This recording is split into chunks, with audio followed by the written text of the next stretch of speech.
Good morning, my Teaser King family. I hope everybody is well and enjoying their Thanksgiving weekend. Um, Strange day yesterday. Everything was over except I had two locks that stayed under Georgia and under and Kentucky under, but my Iowa State and Oregon State. Oregon State, I didn't think the quarterback was playing for Oregon. Bo Nix. And then Iowa State plays everybody under. It just happened. Most of the locks won. The Baylor over had won. The Oklahoma over had won. The USC over had won. The Houston over had won. It was just wonderful. All the overs come through. As I said, Michigan, Ohio State. Did anybody else notice it looked kind of fishy that game? Maybe it's just me. I didn't watch it live. I watched the highlights because I didn't have my Fox channel. And so I watched the 20-minute Valiance replay of the highlights. And just really those receivers on Michigan got that wide open. Something doesn't make sense. I'm just me, and you know how I'm critical, but that game smelled to me. Michigan scored the way they did, and Ohio State didn't make a whole lot of sense. Anyway, let's get on to pros. So we're already 2-1. We've hit the Buffalo, Detroit over. We've hit the Dallas lane 3.5, and we lost the New England under. We're having problems with unders this week. They're not staying under. So let's go. Let's first look at the line. And I like 11. It's a little bit like I'm Eastern time. It's 11. It gives Vegas, I think they open at like 6. So it gives them a chance to update the lines for this morning if there's updates. So let's get into that.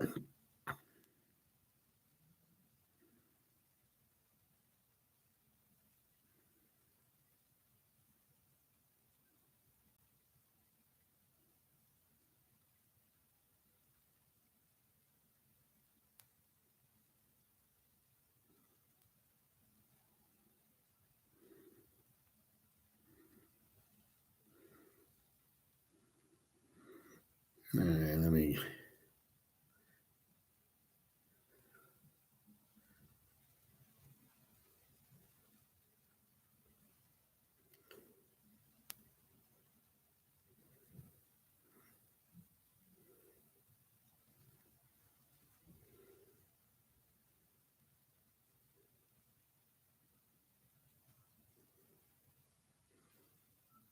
All right, hold on.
All right.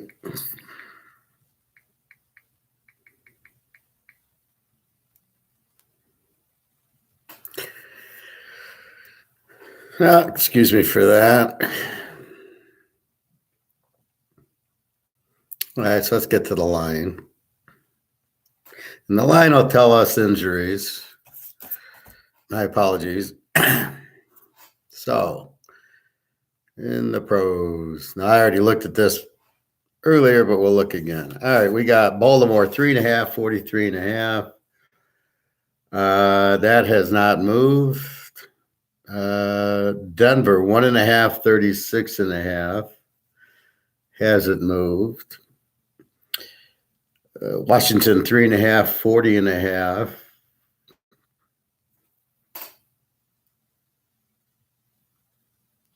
Hasn't really moved from last time I checked. Tampa Bay, 3.5, 42.5. The same. Cincy won 42.5, gone down from 1.5.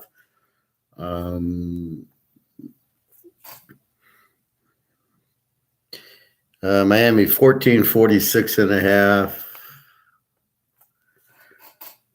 Such a big number for Miami. The Jets 6.5, 38.5. Lets me believe Fields is not playing. He's a game time decision with the shoulder.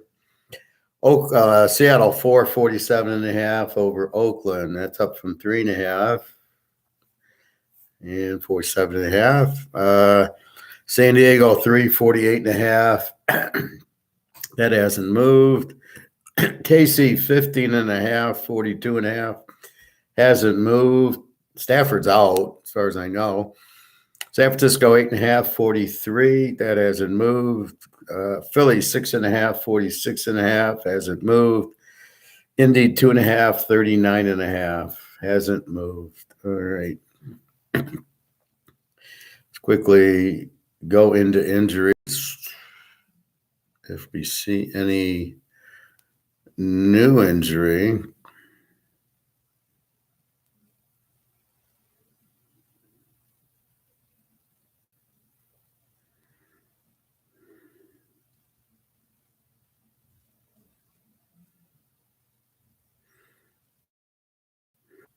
And we'll just go for the big guys.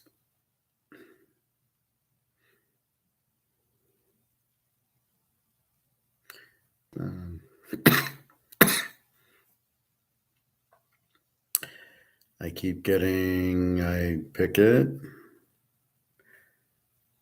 Come on. What the fuck?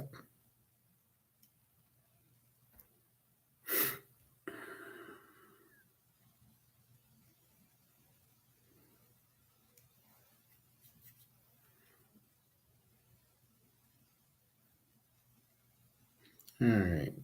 NFL injuries. So we're just going to look at big ones.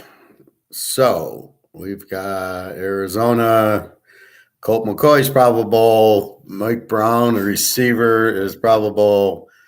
Trace McSorley, what's he doing on here? Rob Moore's out. Murray's probable with the hamstring. A couple offensive linemen out. See, that's what's hurting a lot of teams. You'll blame the quarterback. Rodgers looks like shit or Brady looks bad. And a lot of times it's the O-line is injured and they don't spend their money. This is the problem when you pay $35 million for your quarterback and how much you got left. And then you pay your lineman. And if as soon as there's an injury, your backup lineman isn't even a college lineman. He's horrible. So that's really what's going on. And you say, wow, the quarterback sucks. No, it's not the quarterback. The line can't protect him. Atlanta. Yeah, everybody's playing. Okay. Kyle Pitts is out. Let's see. See a bunch of a couple more linemen out. Nobody big. Baltimore. Duvernay, the receiver's hamstring probable. D. Robinson, I don't know who that is. Wide receiver probable. Gus Edwards, he's probable. Lamar Jackson probable with the hip. Didn't even know he had a hip injury. He'll just take the shot. I mean, most of them just do. The thing with baseball and football, baseball is every day, so the guy can miss a couple of days. Who cares? In football, it's once a week, so they're not going to miss. If they miss, they might lose their job or then they're out. They got to wait till Sunday, next Sunday to play most of the time. And that affects them. So they'll take the shot and play for a few hours as long as they won't. Like Bateman's got a foot problem. He's on IR, so it's a serious one, but otherwise not. J.K. Dobbins is out till December. So that's Baltimore. So they're pretty healthy. Buffalo, we've already seen. Carolina, I don't even know who they got on the team anymore. PJ Walker's doubtful with an ankle.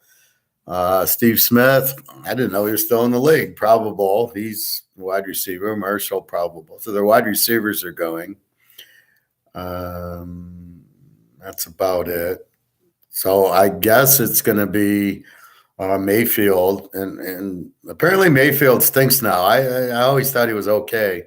Apparently he's horrible, or it's offensive line issues, or the fact they don't have receivers. They do have the running back from Florida State who's been looking good. The Bears, Fields is out. So now it's official. He's out, which we thought anyway. What are you going to do?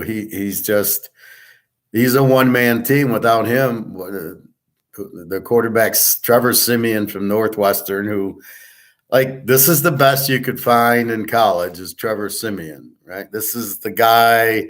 Forget all the guys in the Big 12 and the Pac-12. We're going to go with Northwestern's own Trevor Siemian. You just wonder what these idiot GMs are looking at, that this is the best they can find. I mean, it's just hilarious.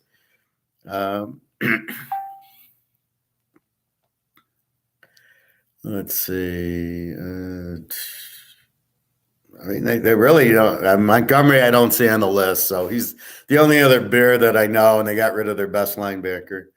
Cincinnati, couple of defensive tackles are probable, which is good for their another defense. So 3 defensive tackles are all on the list, are all probable. The safety's probable.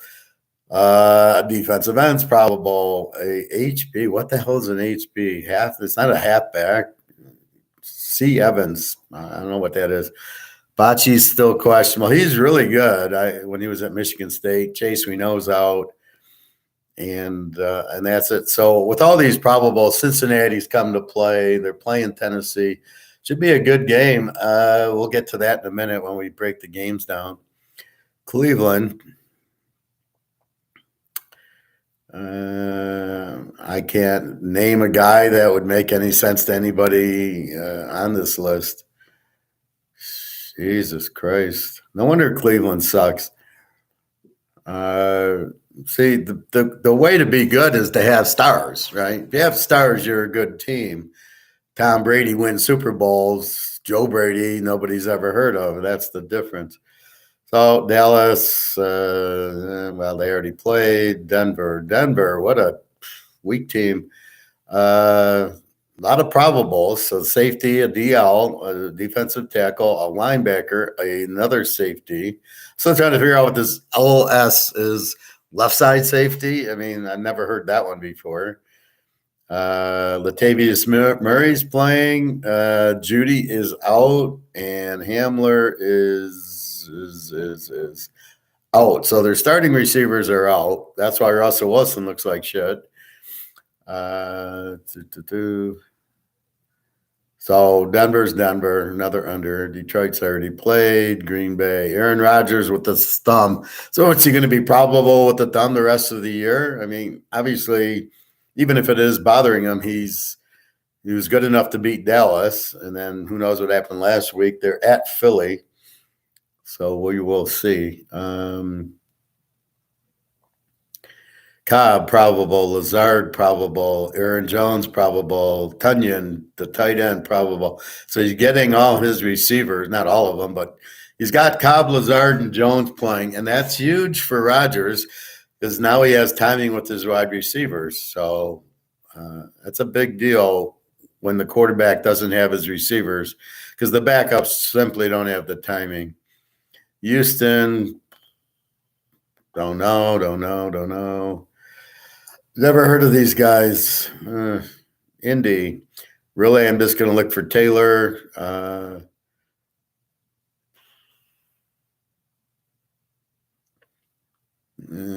Taylor's not on the list. Whatchamacallit, the quarterback's not on the list. Paris Campbell, the wide receiver, is probable. This game is tomorrow night. Okay. Jacksonville's got a short list for some reason. Henderson, the running back, is out. I've never seen this before because of the coach's decisions. What the fuck is he doing on here? Who cares? This is for injuries. Ridley, I think this is Ridley from Alabama. He's out for the season, suspended. Never did that at Alabama, did they? Well, I guess they were making too much money at Alabama to get suspended.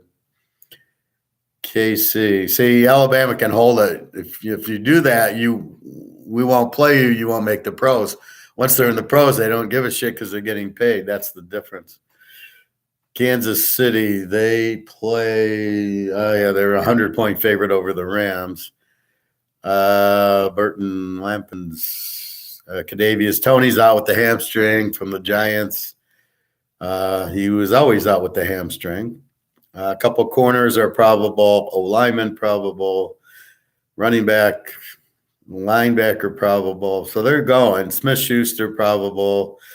Chocolate Eclair's out till December, late December with an ankle. Hardman's out with a admin, the wide receiver.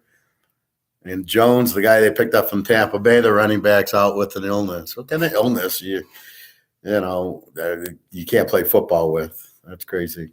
San Diego, Kelly, the running back's questionable still. Williams, the receiver's out with an ankle. Keenan Allen's probable with the hamstring. A guard and a tackle are probable. The linebacker's probable. Everett is Bosa on this list. Hopkins, I don't know. Bosa early December, so he's out for a while. The Rams. Wolford will be your starter, it looks like. He's probable with the neck. Stafford's out with the concussion, so another key quarterback. Stafford's out. Fields is out. Oh, it's pretty sad. All of a sudden, Fields is a guy you care about. Cup is out till January with an ankle, as we know, so he's done. That's about it. I don't see Aaron Donald on here, so that's about it. Oakland, Josh Jacobs, running back, probable safety. A couple of linebackers are questionable, who we don't know. Hunter Renfrow from Clemson's out with ribs. Waller, tight end, out with the hamstring. Another hamstring injury. Imagine if they played preseason, you probably wouldn't have any of these hamstring injuries. Miami, let's see. Mozart is the running back from San Francisco because the coach is from San Francisco. This coach at Miami isn't even a real coach. He was like an offensive assistant, not even an offensive coordinator at the 49ers. For 1 year, the rest, he's just been like a towel boy. All of a sudden, you make him a head coach. Now you get Tyreek Hill, so it makes the coach look better. Watch what happens when Hill or Waddle get hurt.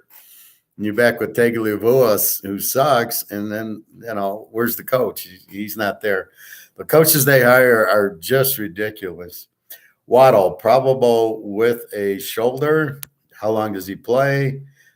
Cornerback, never heard of. Defensive tackle are probable. Defensive backs probable. Tight end, Howie Long is probable.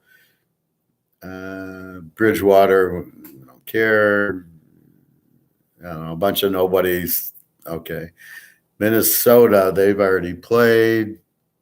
The Giants, they've already played. The Jets, the Jets, Jets, home against the Bears. Linebacker probable, O-lineman probable, tackle probable. This is what I like. This team is coming to play. Gardner, Font, Davis, Corey Davis, wide receiver probable. I thought he was out. Well, that's good. I like him. I think he's from Baylor. Anybody from Baylor I like. Brees Hall's out with the IR. New England's already played and played poorly. New Orleans, Jarvis Landry, wide receiver probable. Kamara probable. That's good. Melvin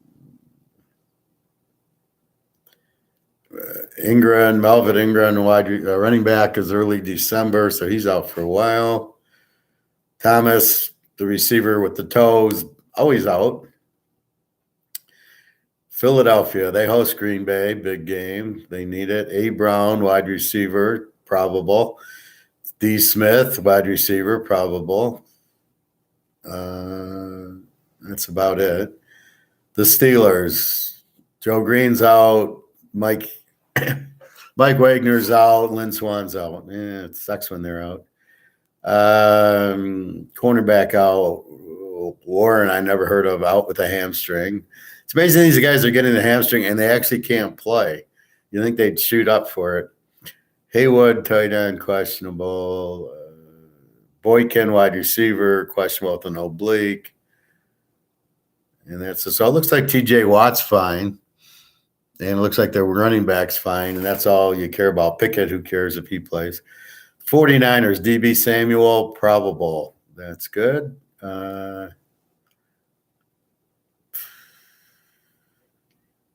That's about it. Nobody else. Seattle. All we care about are the receivers and the quarterback. A lot of probables. Coach Pete's got them playing. A guard, a defensive end, a safety, a linebacker, cornerback are all probable. So that's most of the teams playing. Rashad Penny, we know, is out. So we don't see Walker. We don't see Smith. We don't see the wide receivers, which is great news. Let's bet on Seattle today.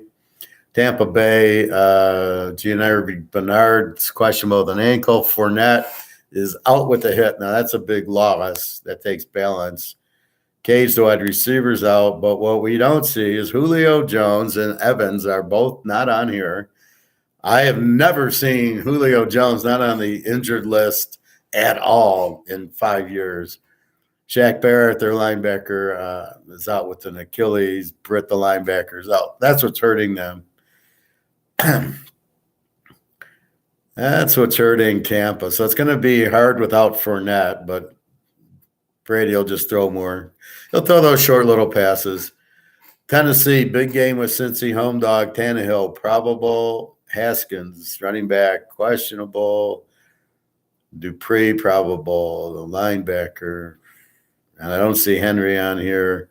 They got a shitload of guys on here. There's 30 guys on here. Jesus. I never heard of any of them, but there's a lot on there. Washington, Chase Young, supposedly ready to play, but after Ohio State's loss, he's out. Interesting. Now I like Atlanta a lot. Okay. Linebacker out. Defensive end probable. Smith Williams. Don't know.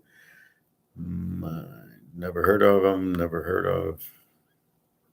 L. Thomas, the tight end. I think it's Logan Thomas, probable with ribs. How can a guy play with ribs and he doesn't play with a hamstring? Another guy. Here Mayo is playing with the hamstring. Good for him. Wentz out with the finger. McKissick out with the neck, the running back. And that's it. Now we're going to go to the standings, and then we're going to walk through. So we've got our line. We've got our injuries. Now let's go to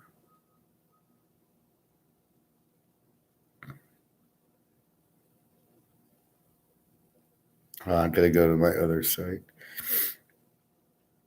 Scores and odds for some reason doesn't give you the standings. So I got to go to Yahoo to get standings.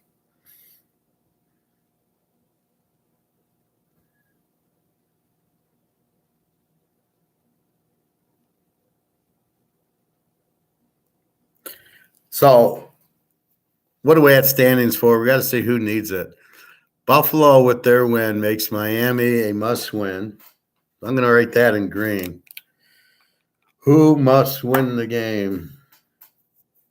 Miami is a game behind. And then the Jets, Jets need it because they're not too far behind either. They're 6-4. They need the game. New England's already lost. Baltimore, 7-3. So Buffalo leads at 8-3. Tennessee, 7-3. Kansas City's 8-2. So that forces the hand of Baltimore, Cincinnati, and Tennessee in must win. Baltimore, Tennessee, and Cincy play each other. That's a playoff game right there. They must win to keep pace. Now, Baltimore and Cincy are looking for the division and the wild card. Tennessee's pretty much won the division, but want to stay for the wild card, and Kansas City needs it to stay the number 1 seed. Now, the underpinnings are where it gets confusing. All right, the Jets at 6-4, Cleveland and Pittsburgh at 3-7. Who cares?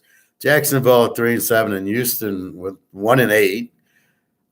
Who cares? And then you got Denver and Oakland at 3-7. Who cares? San Diego at 5-5. We'll give them a little bit of, they could use it. NFC, Philly at 9-1. Minnie's 9-2, and that's it. So it's a 2-team race. So Philly must win to keep the 1 seed. Dallas has already won. The Giants have already lost. Washington at 6-5. Yeah, maybe they need the game to try to get the wild card. Detroit 4-7, Green Bay 4-7, Chicago. I mean, they're just, you got Dallas with 8 wins. That's 1 wild card. You got the Giants with 7.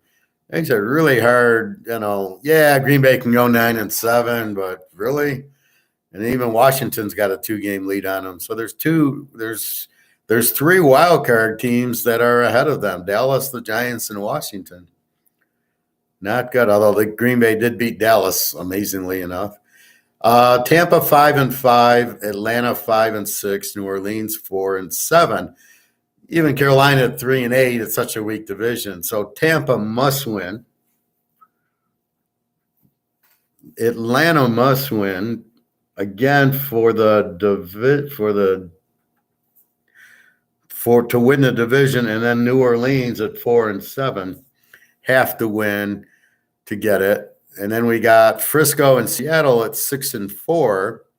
Arizona at 4-7. I mean, they're not. These 4-win teams aren't catching the wild card. New Orleans needs it to win the. They're only they're a game and a half back. They'll be 2 back if they lose. Well, if they lose and Tampa wins, it's all over, because then Tampa's 6-5. They're 4-8.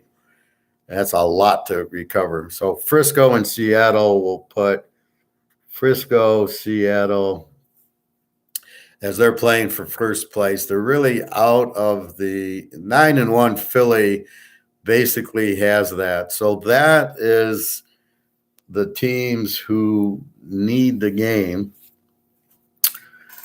So let's go. First game, Tampa 3.5, 42.5 over Cleveland. Cleveland, an over team, over bad defense. Tampa Bay, they're not really an under team. They're kind of an average team as far as points. Lately, they've been scoring a little bit more. They started to win. Their defense is still strong, and Cleveland's is weak. So I really like Tampa here. They must win the game. They're laying 3.5, which to me the spreads should be 7. I'll take 2.5 all day. I don't give a shit about going over 0. That's the stupidest thing. People can make stupid comments, but there's got to be a reason for it. Why? And according to this one guy, I would take Cleveland because it's 9. It gets me over a touchdown. That's what's wrong with listening to idiots who don't have a basis of their foundation. You look at the game. The game dictates the spread. Why do I want Cleveland at 9.5? I want Tampa Bay at 2.5. Tom Brady, they're playing well. Jones and Evans are playing. Cleveland has no defense. Maybe you probably do get a high-scoring game, because Cleveland tends to play. They give up a lot of points like they did against Buffalo last week. I could see you going over, or Tampa. I like Tampa in 2.5 in a must-win game with Tom Brady. Thank you very much. Cincinnati, Tennessee. Both teams need the game. This game's down to 1. I have Cincy by 3. They're just the better team. Joe Burrow over Tannehill is not even close. They both have strong defenses. So I like the game over, but it's kind of hard to go over with it. Tennessee, they will score. I bet it's such a low over, they'll get to 36. I think that's just too low. I actually like Tennessee. Well, I went back and forth. I like Cincy in 4.5. Then the line went to 2.5, and then I like Tennessee in 8.5. Now it's back to 1. So I kind of like Cincinnati and 4.5 again. So if you can get Tennessee in 7.5, I like over the 7. Or I like Cincy. If you can get Cincy in 5, I think that's a better bet. Joe Burrow, they're playing really well. They will score. Tennessee, as we know, handled Mahomes and Rodgers, so they can play good quarterbacks. So, probably Tennessee 7.5, I would say, is the first bet if you can get it. If it goes Tennessee favorite, I'd love Cincinnati in 7. But right now, I like the dog in the game. And probably the over with Burrow. They'll probably get 36 points. Houston, Miami. Miami needs the game. Laying 14. What the fuck? I'm laying 7 in the game. I spread 7. I don't see where this 14 is coming from. Over under 46.5. Miami is a strong home favorite in a teaser, 10-1. I probably like the over 46.5. Neither team's got a defense. But how do you lay 14 in the NFL? I mean, it's insane. I just don't see it. I mean, they could blow him out. Davis Mills, he's good for 3 or 4 interceptions a game. Again, how Houston uses that guy as the quarterback and can't find anybody else is just insane. But anyway, I could not play Miami -8 here. You can't play anybody in the pros. There's no way they'll cover 14 because Las Vegas doesn't want them to cover 14. Spreads already moved from 12.5 to 14. So that means you can win, but you can't win by 14. You probably can't win by 12. Why don't you win by 10 or 11 at the most? That's all Miami's going to win by. Over under 46.5. I would take the game over, as Miami will put up their 30 and Houston gets their 10, so they get the 40 that way. The Bears and the Jets, Jets. I really like the Jets in this game. They're laying 6.5.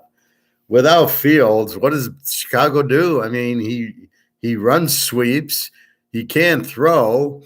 He just runs around a lot, like he's back at Army in the 40s. Roger Staubach. I'm just gonna run. I mean, this is what you have. So really, in my mind, the Jets have a great defense. Chicago doesn't. So I like the Jets, but they're starting Mike White instead of Zach Wilson, and Zach Wilson's not their problem. Their offensive coordinator is their problem because they don't have one. Why don't they go to? Can you go to the TCU coach or the Tennessee coach? Maybe he'd make a really good fucking offensive coordinator. Hey, Phil, Texans bench Mills there playing Kyle Allen. Oh, okay, thank you. Is that good or is that better or worse? Why is Mills on the team in the first place? Kyle Allen, he's from Arkansas, I believe. I liked him at Arkansas. But this is the best you can do. You're a professional billion-dollar franchise, and the guy running the general manager who hires the players is a freaking idiot, right? If this is what he gets. Well, put it this way, it can't be worse, but it does there goes the over. So I like the game over. I figure Mills will score at least 1 touchdown. Now I don't know with Kyle Allen, what are you going to get? So that's one reason that the line's 14. I just be careful that Vegas lets them win by more than 14. Not usual. So again, here you have Simeon against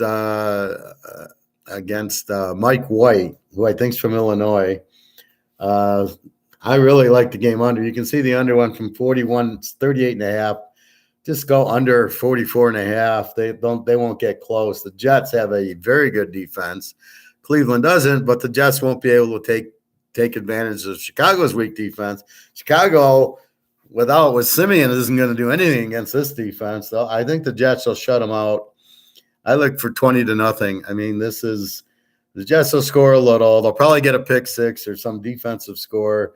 The Bears won't do anything without Fields. This is the problem when you have one player. Lamar Jackson, he gets hurt, you're screwed. Fields, you cannot run and not slide. This is not, even at Ohio State, you get injured. You're not playing Purdue and Indiana and Missouri. I'm sorry, you're playing pros who are faster than you.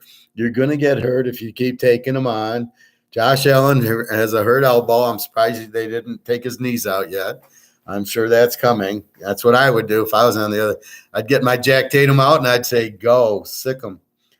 That's football. Sorry.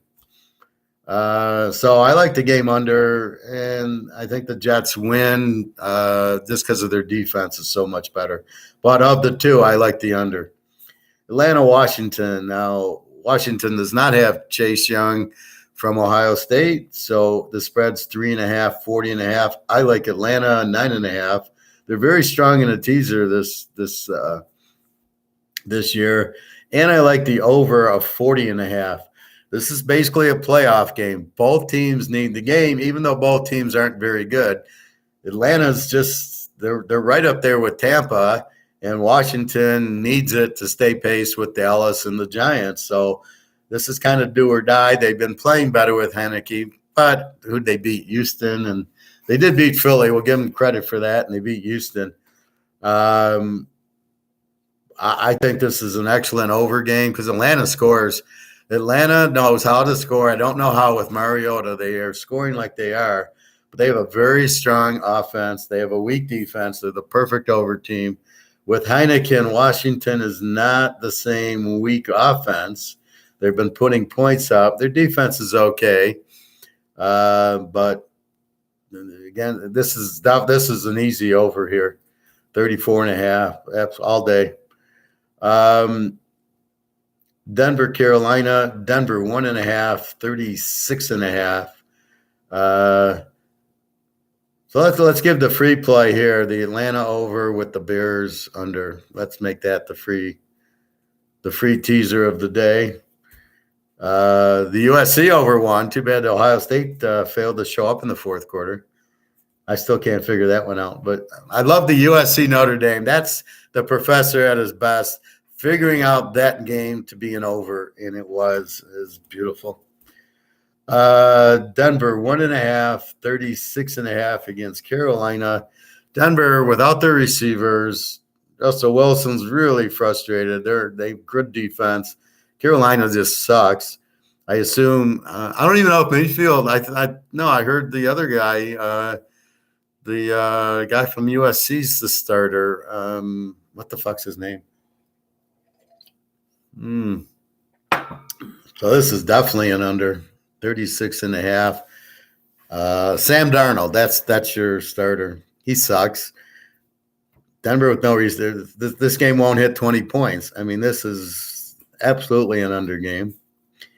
Baltimore, Jacksonville. Baltimore 3.5. Little trend on Baltimore is a road favorite, but against Jacksonville is a whole dog. Baltimore's a B team, so they got a pretty good defense, and we know their offense. They'll score certain times. We don't know what happened last week, 13-3 to Carolina. Seriously? What the fuck was that? Jacksonville, an under team. They don't score because Trevor Lawrence is absolutely – I'd rather have Mills than Trevor Lawrence, and their defense is okay. 43.5. I think it's an under game. I don't know what's wrong with Baltimore. You can only score 13 on Carolina. That's mind-boggling. I guess somebody big bet the under in the game because that's the only thing that makes sense. How Carolina could hold anybody to 13? Wow. Well, if they're doing that when they played Denver today, I mean that's just ridiculous. That under, oof, shit.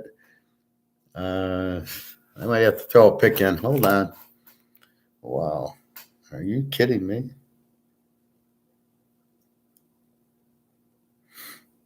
I got to bet this game under, this Denver, Carolina. Sorry.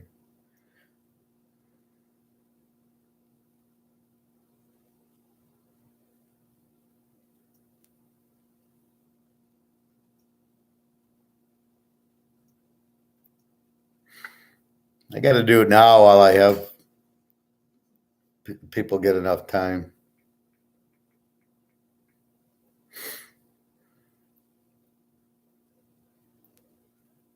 Hold on. 1 second.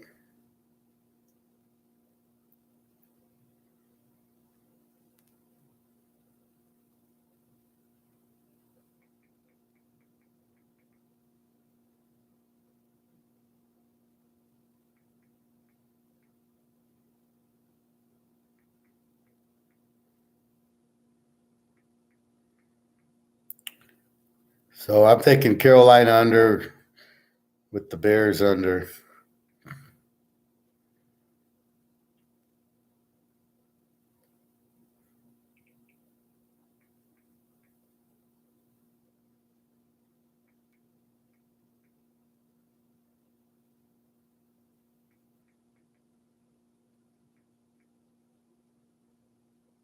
Okay, doke. Sorry about that, Phil. That over in USC came way late in the game. Was getting nervous, Professor. That Notre Dame quarterback kept throwing picks and fumbling. Yeah, well, that's the thing with overs, but they do come. We don't care when it happens as long as it happens. And the weird part is the over in the well, we had the over Wake Forest Duke, but it's like a game like Utah Colorado. I gave Utah, and that one, look at that. That's an 80-point game with Colorado, and the over under was 52. So again, it's geez, I wish I had locked that instead of Ohio State. Well, people will. I'll get emails and texts. Oh, what's that? Where's this? Where's that? I get that with there was a I think it was Baylor and Kansas or Texas and no, it's Texas Kansas. It's 31-0 Texas at the half, and I get a text. Oh, where's Houston? Where's Kansas? They're not showing up. And I go, well, we only worry at the fourth quarter, right? Kansas does that all the time. They don't score at the half. They come out the second half, and for some reason they light it up like they did yesterday. And all I say is that we play 4 quarters. Let's talk like when the game's over, not at halftime. And sure enough, Texas won 58-15. Our over-under was 59. So Texas got us over by themselves, and it was a 75-point game. And the bottom line is the game won, right? The Texas-Kansas over won. That's the beauty of the over, where I might be betting Kansas. I'm betting the game over. And, I hit the Houston over, the SMU over. I even hit the Georgia Southern over. That's my favorite. When I start hitting Georgia Southern overs, something's good. Anyway, so we have that.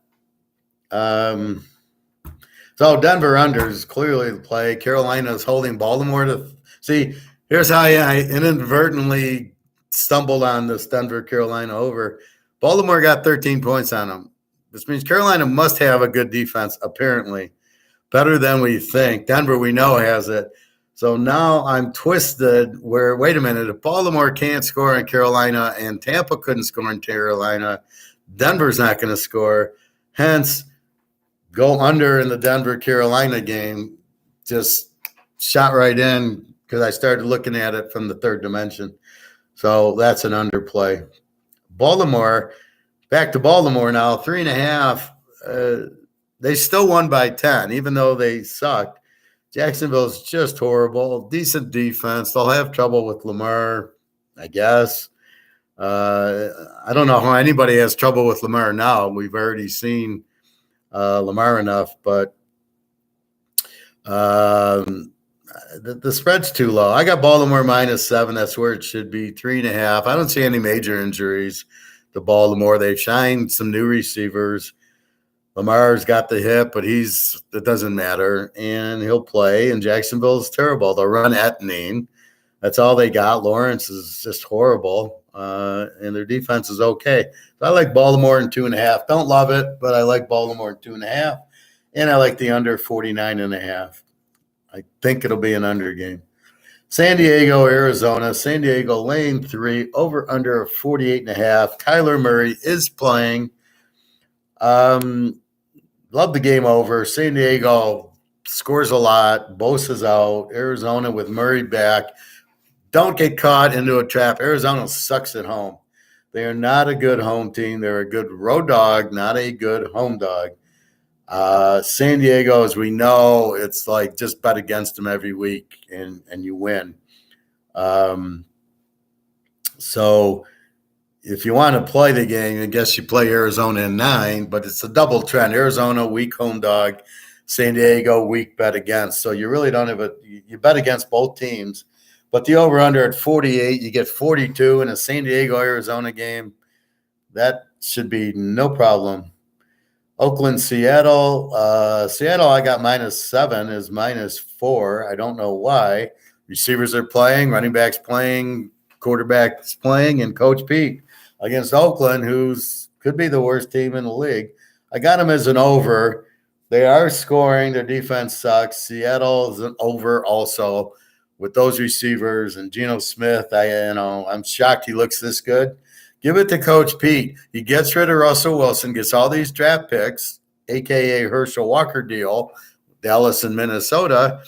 But he's smart enough to realize he's got Geno Smith, who isn't as bad as we all think.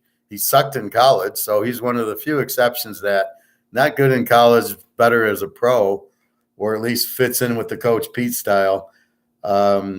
So love Seattle here. I mean, they're loaded. Oakland couldn't stop the wind. I also like the game over. So Seattle +2 and then go over 41.5 is absolutely a joke. I mean, that could be a halftime score. 35 points for Seattle against this Oakland defense. Oakland maybe puts up a 17 or 20. It should be a 50-point game, and you're laying 41. So this should be an easy over. LAKC, well, let's go back. San Diego needs the game against Arizona. Seattle needs the game against Oakland. Oakland's pretty much out of it, so look for Seattle even more. KC needs the game for the 1 seed. I think they are the 1 seed to stay the 1 seed. And the Rams are starting Wolford, who I've never heard of before. And if I've never heard of him, nobody's ever heard of him because I know all the college quarterbacks. I got KC -10. Stafford's out, so it jumps to 15.5. It's such a big number. KC, you don't blow out in the pros. You get a 20-point lead, the other team comes back, and you run the clock the whole second half. There's no incentive to run up the score like they did in college yesterday. I was kind of pissed about the Iowa State under yesterday. They've held everybody low scoring, and I miss that TCU needed to win big to get into the playoff. Well, it's going to be them against K-State. So they both won big, and they both had to win big, and that's the difference in college. They'll run up the score. If it was a regular game, there's no way TCU runs it up on Iowa State, and I kind of missed it. I kind of just said, well, Iowa State, nobody scores a lot on them. And I was really shocked to see that score with TCU. But it'll be a hell of a game, TCU K-State. Hey, Derek.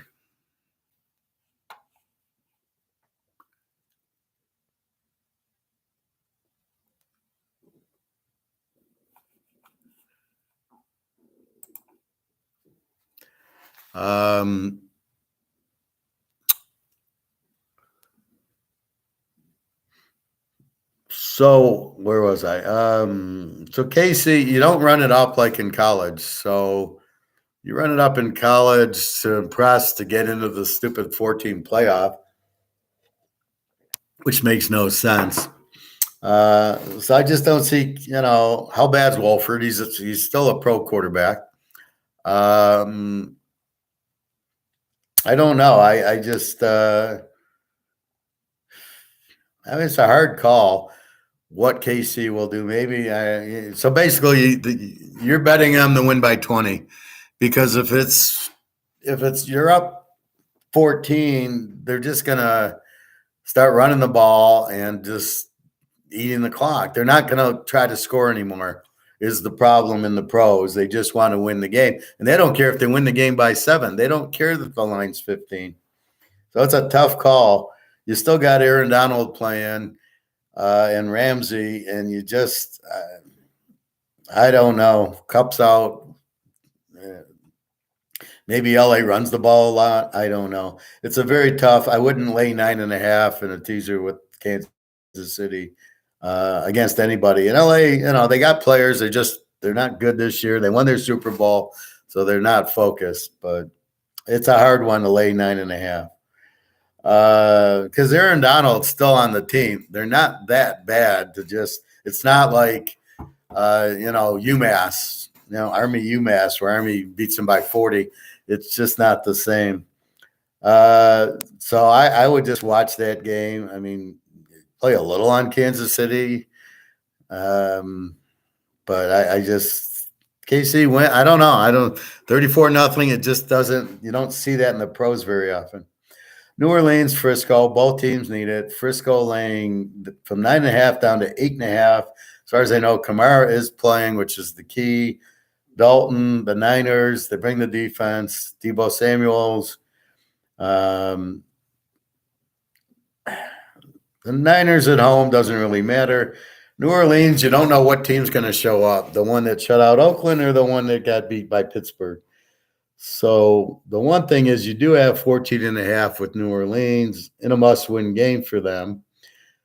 I miss their coach. This coach is, they make a lot of turnovers, and the Niners will do that. I kind of am leaning towards New Orleans and 14.5 because I get 2 touchdowns with Kamara. That's how I view it. The Niners, they play a strong defense. It's a real tough game. You can probably take the Niners and lay the 2.5 if you prefer.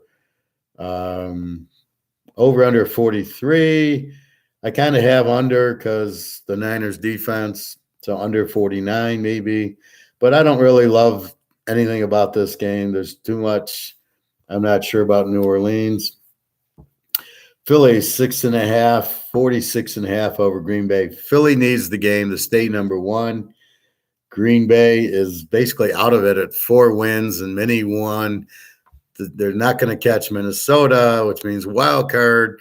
Then you got Dallas, the Giants, Washington, the Seattle, Frisco loser.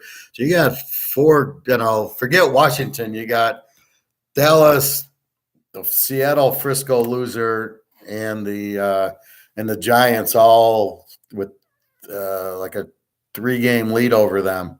So it's going to be tough. I don't, probably do or die for Green Bay all the way through, but they're just not that good. Now they do have their wide receivers back. I like Philly in the game. Laying the half, I think they'll be able. I think they're just they're the A team. Green Bay's the under team. Over under 46 with the receivers back. I like the game over. I think it's going to be hard to stop Rodgers, but it's going to be really hard to stop Philly. So that tees down to 40.5. It's 21-20. You'll get that in a Rodgers game. Like I said last week against Tennessee, I said it's Rodgers. It was such a low. It was like a 41. We went to 35. I think it went over, and it was over in the third quarter, 20-17. And I think it's the same thing here. The over is only 40 in an Aaron Rodgers game against Philly, and Green Bay's not going to stop Philly. I mean, I think Philly wins, and I think I like the over at 40.5. These overs are so low. They have no clue what they're doing. Again, what did we get? We got the New England game, 42. We went under 48, and they score a 59. That's about what you get in the pros now. These games that, like, New England should play a low-scoring game, plays a 49. Like, what the hell? So in this game, I think it's over 40.5, and I like Philly even at home. They need it to keep the 1 seed, or the over if you like Rodgers and the receivers back that they'll score. Pitt and Indy 2.5, 39.5. I like Pitt as the dog here. Again, I don't think Indy can beat anybody. I think they're a weak favorite. And I think Pitt's showing signs of playing better. TJ Watt's playing. They're not really getting blown out. They got blown out by Buffalo, Pickett's first game. But after that, they beat New Orleans 20-10. They played Cincinnati 37-30. If Cincinnati's not blowing you out, there's no way Indy's blowing you out. Indy's got Taylor. TJ Watt will take care of him. Indy's got Ryan Pitt with, I don't love Pickett, of course, but, that's what you got. So I like Pitt as the dog here. Don't love him. I'd be better if Joe Green and Lynn Swan were playing. I would like Pitt a lot more. But so let's quickly review Tampa Bay. We like and the over Cleveland. Cincy, Tennessee, kind of like both ways. If I can get 7.5, I like Tennessee, and I certainly like the game over. Miami, I like over, especially with Kyle Allen quarterbacking. But again, it's hard to lay a lot of points in the NFL. The Jets and the Bears, love the game under. That's your free pick. I also love the Jets, even with Trevor Siemian. Mike White makes it more of an under. But he got hot a few years ago. I remember, was it last year? He got hot, played pretty well for a few games, and then they pulled him for Wilson again. Atlanta, Washington, this is a playoff game. I like the dog. Atlanta 9.5. I also like the game over 40.5. Jesus Christ, over 34. That's another free pick. So your free picks are the Jets under and Atlanta over. How the hell is this game a 40? Are you kidding me? Atlanta, I mean, they're 20 a game. Washington with Heineke, this is 34. This is ridiculous. Denver, Carolina, love Carolina, love the under in the game. Baltimore, Jacksonville, like Baltimore. Just they're so much better than Jacksonville. San Diego, Arizona, got to go over with this game. Murray's playing. Oakland, Seattle, love the game over, 47-41, and like Seattle, plus the 2. KC and the Rams, really you got to go over with the game. Well, it's so hard because of the quarterback, but I think LA's quarterback gets them a little bit. KC scores theirs. Laying the 15.5 is very difficult. It's just like the Miami game. They're not going for style points like they do in college. This isn't, teams trying to score 50 points. And it's funny how easy it is to score in college, where how difficult it is to score in the pros. A little lean towards KC and 9.5. I don't like that, but without Stafford, how do I take Wolford and 21.5 with the Rams? Probably the best bet is the Rams and 21.5, but I'm not touching it. New Orleans, Frisco, kind of like New Orleans and the 14.5. And I kind of like the under. Green Bay, Philly, like Philly at home, kind of a playoff game for them. And I really like the over of 40.5. That is a joke with Aaron Rodgers on the field and Philly's offense.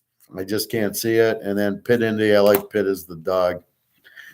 So that's it. We've gone through the injuries. So your key injury, Stafford's out, Fields is out. I know we're waiting on Fields, but it's such a one-man team without Fields. The Jets defense is just too strong. The Bears will be lucky to score, which makes the under really appealing, and then makes the Bears. I would have taken the Bears and the points if Fields was healthy, but without him healthy, and again, this is what you get with a running quarterback. They're going to get hurt, and then you're fucked, and that's what's happening here. So Atlanta, Washington should be a good game. I think that's it. So I think we covered it all. Again, a good playoff game. You got Cincy, Tennessee, Atlanta, Washington, New Orleans, and Frisco. Those are your playoff type games. The team needs the game.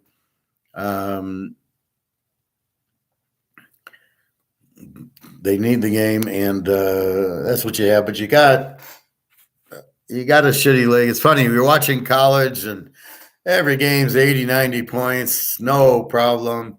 Even Clemson, South Carolina, 31-30, and then you get this mess here where, if we look at last week, Buffalo hit 31 against Cleveland. Detroit hit 31 against the Giants. Dallas hit 40 against Minnie. Cincy with 37. KC hit 30. Oh, yeah, and the Niners hit 38. So you don't have any real big. The biggest score was 40 by Dallas over a good Minnesota team, which is really surprising. But you're not really seeing that college. So if we look at college, let's look at Arizona State, 38-35. You get a 73-point game that's competitive. You don't see that in the pro. That's the problem with the pros, is that the quarterbacking sucks. The offensive coordinators are horrible. The defensive coordinators are horrible. I'm thinking why they have the running quarterbacks, and I think it's to make you play zone, because I think it's easier to throw. If they're playing zone, all I got to do is either flood the zone or do crossing routes, and you can't cover it. And I think the coordinators are so bad that if they go to the running quarterback, then they have to play zone, because otherwise the guy can run for a touchdown. So against Lamar Jackson, you're more or less playing zone. I would blitz him and not play zone. I would blitz him to take away that he can't run on me or Fields or anything. And that's what they're doing. They're just letting the quarterback run. And then once he's out, he's fast, and they're not able to tackle him. It's insanity how bad the coordinators are in this league and how bad the coaches are. Again, just a ton of quarterbacks. What does anybody think of the LSU game? Oh, my God. LSU, well, they're not very good. 38-23 to Texas. They give up. All right, Alabama gets 24 on them with a last-second touchdown to take it to overtime. And here A&M, who sucks, gets 38 on them. That's where you scratch your head. Clemson, South Carolina. I had an inclining on South Carolina, the way they played Tennessee. Rattler actually looked like a quarterback, and he did the same thing yesterday. So you got to watch when these guys get hot. Oklahoma, Texas Tech, it's exactly what I thought. Kansas State lit up Kansas. Notre Dame SC we had over. A lot of overs. Look at TCU, puts up 62. Memphis SMU, they play a 70. I mean, it was just about everything happened that was supposed to happen, except for the Iowa State game and the Michigan game. I think Michigan gets killed if they play Georgia, Kansas State, TCU kills them, and USC I think kills them. I thought Ohio State just really fell asleep in the fourth quarter. Here's a handoff, the guy goes 75 yards with a touchdown. Even their touchdown plays were flukes. The guys, the safeties are tripping over each other, and I mean, it's like, what am I watching here? Ohio State looked and it was 24-20 entering the fourth quarter. Something smelled in that game. I don't know what it was. It just didn't look right. It didn't. I'm sorry. Ohio State, where's their offense? Where did it go? Anyway, Michigan I'm not impressed with Michigan. I'm more impressed with TCU and Kansas State. USC, their defense bothers me. I like Utah better, and UCLA. They're both getting screwed. Oregon's apparently getting screwed. So I don't know who's in the Pac-10. See, in the playoff, the Pac-10 championship, the winner should go to the playoff. The TCU Kansas State winner should go to the playoff. The Georgia, I don't know who they play now, should go to the playoff. I mean, you've got to win that game to get into the playoffs. You can't, Georgia, you're in. What the fuck is that? What do you mean they're in? They're not in if they don't win their thing. I mean, it's just that's the first round of the playoffs should be this SEC championship game, Big Ten championship game. So I don't know. I don't like what I see though. So next week will be the championship games. There's always a few either MAC or Sun Belt games or Mountain West games to be played. So it'll be a small slate. And we've been really kicking ass in college the whole year. Yeah, we miss a few locks that we get confused by, but overall, we're hammering them. Phil, might be a good spot to fade Ohio State in their bowl game. They have to be disappointing getting knocked out the playoff. Have to see who they play. I love the over in the Ohio State game because if they play a Utah again or UCLA, they're going to be 100 points in that game because they're going to rip apart that Ohio State secondary. Michigan doesn't throw, so they still got it. A UCLA or Utah or a TCU, Baylor, they'll kill Ohio. They'll put up 50 points on Ohio State. They can't stop the pass, apparently. Sean, aren't the playoffs expanding in the next year or so? I believe they're supposed to, although I haven't heard. I think they're looking into it. What the fuck do you got to look into? What is this? It went from 2 to 4 teams, and they're all like, look at us. Well, who's putting it together? Alabama, and we got to make sure Alabama's in it every year because they're always the best team, even though they should have lost 4 games this year. Yeah, how do you have 131 teams and 8 conferences and don't have at least the 8 conference winners in? So you're basically saying Tulane beat Cincinnati, they're in whatever, that Tulane can't win so are you assuming that the team can't win the playoff? Well, then maybe you shouldn't have let's see, the Tennessee shouldn't be in the playoffs because there's no way they can beat KC or Buffalo. And on the other side, Minnesota probably shouldn't be in. They have no way of beating Philadelphia.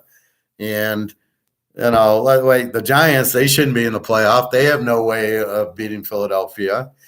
Okay, Dallas will let you in, but not many.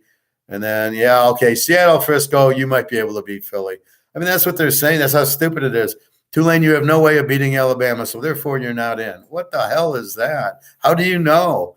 Alabama's, should have lost a lot this year. And again, I guarantee Alabama wouldn't have a prayer against TCU or Kansas State or UCLA or Utah. They would not. UCLA would bury them. UCLA is such a strong team. They just don't have that good defense, but neither does Alabama, as you see.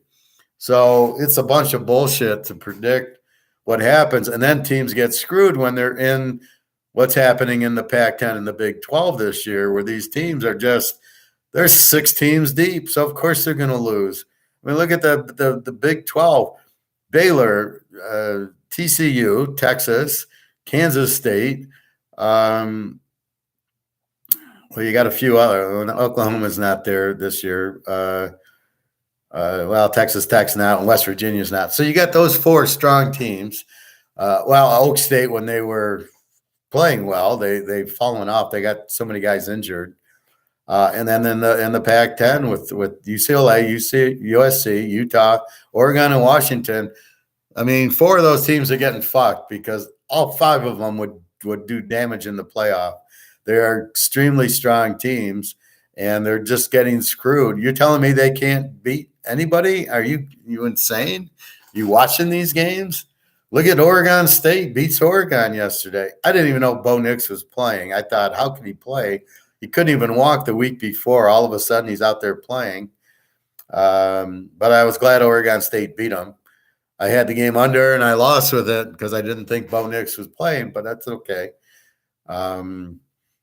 Oregon, very good team, but, they can't beat Alabama. I mean, so I don't know. They need at least, I would think, the conference in a year like this. So you have your ACC champ, your SEC, your Big Ten, only one, and then you got 2 or 3 teams in the Pac-10 and the Big 12. They're clearly the best conferences.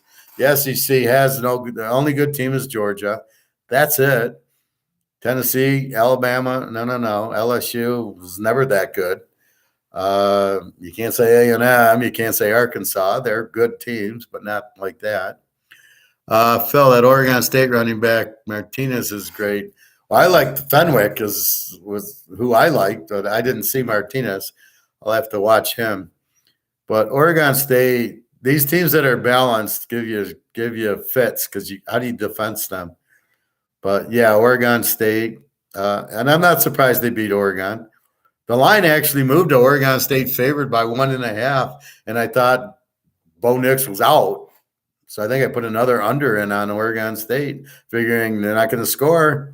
You don't score on them without Nix, and Oregon State plays they beat SC 17-13, and then Washington State, they beat 28-18 or something like that. So I thought you'd get one of those games.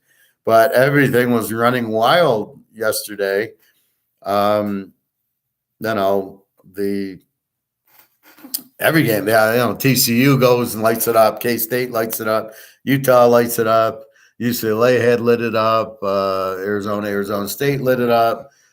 Oklahoma, Texas Tech. That was like, what was that, an 85-point game?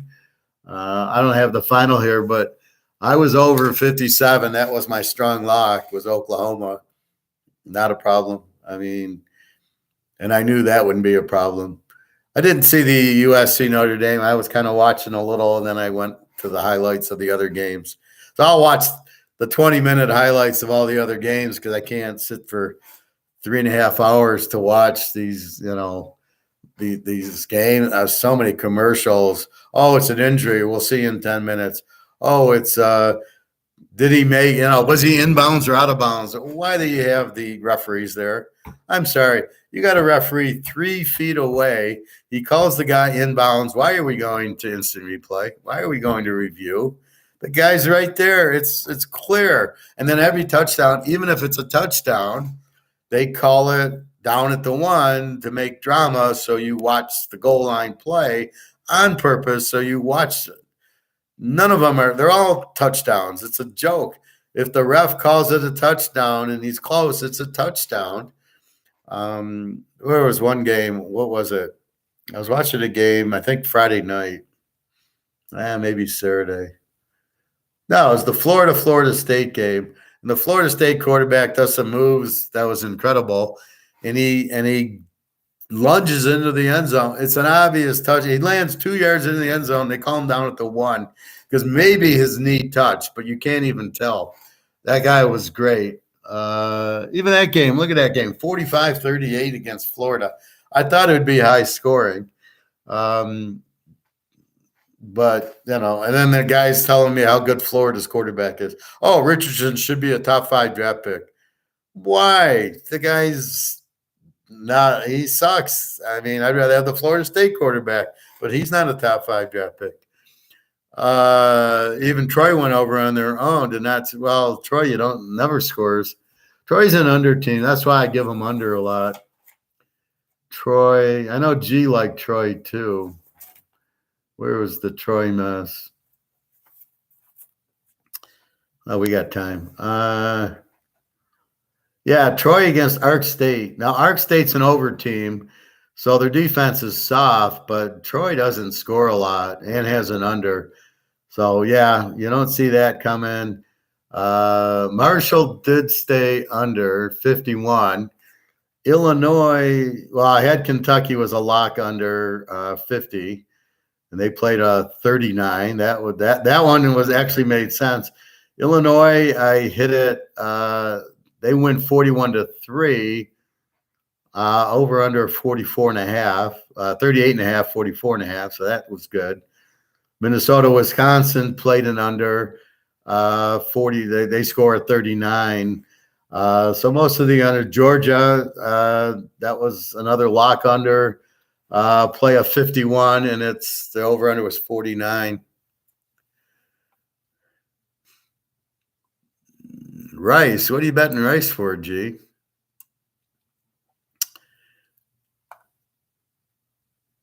Rice is an over. Yeah, North Texas 21-17. Yeah, Rice has done that a few times. they turn the ball over too much. But I like so many better over games than the Rice. Georgia Southern App State was a classic, exciting game. Yeah, that was that. I had that over. So I would have had you in that G instead of the Rice game. Georgia Southern, we know, has been scoring a ton. Where was that game? Georgia Southern.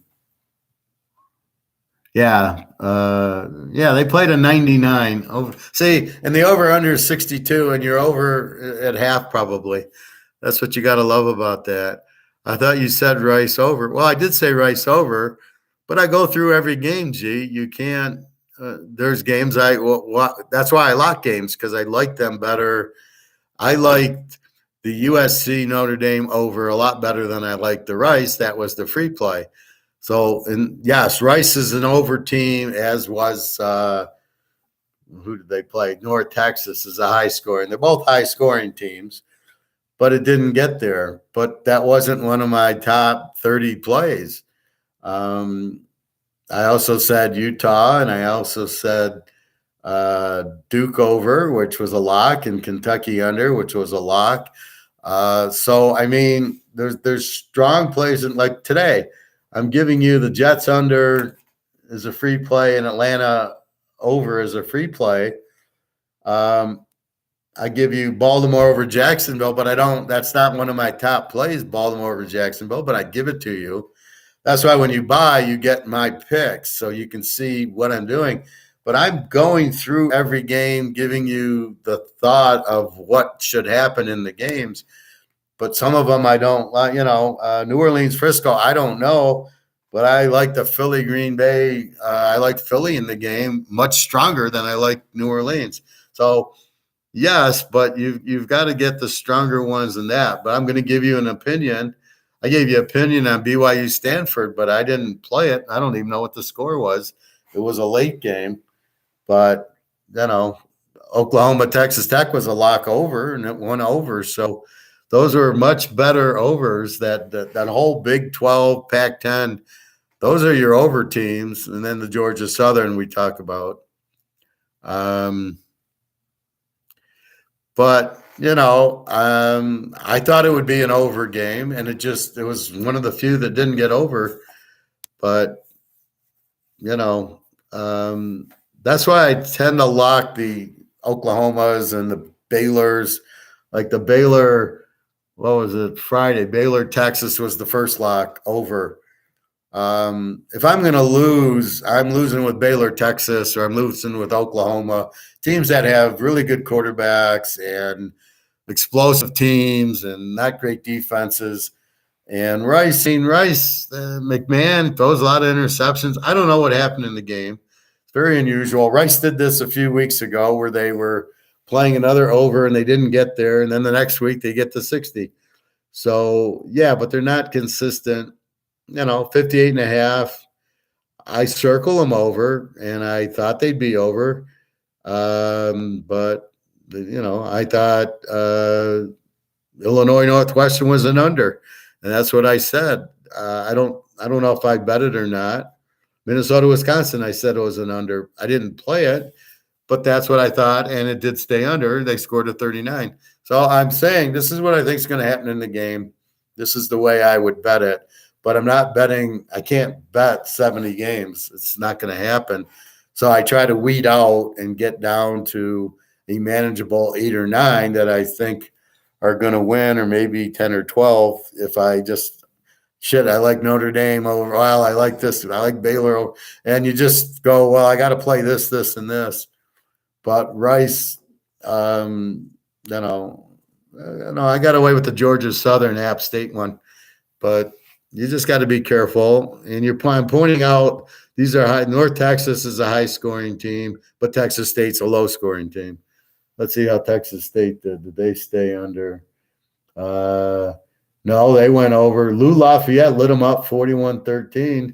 So, well, they just lost. It was 52, and the game was 54. They only scored 13. So, again, I'm just pointing out this is the type of team they are. And we go from there. So this will be interesting, these playoffs. I think the K-State TCU is an outstanding game. I don't know the Pac-10 one yet. I don't know who the hell it is. It should be Washington and USC, I guess, because Washington beat Oregon. Oregon's lost unless it's Oregon State. And USC better hope it ain't Oregon State. They'll have a bad time with Oregon State. We got Georgia.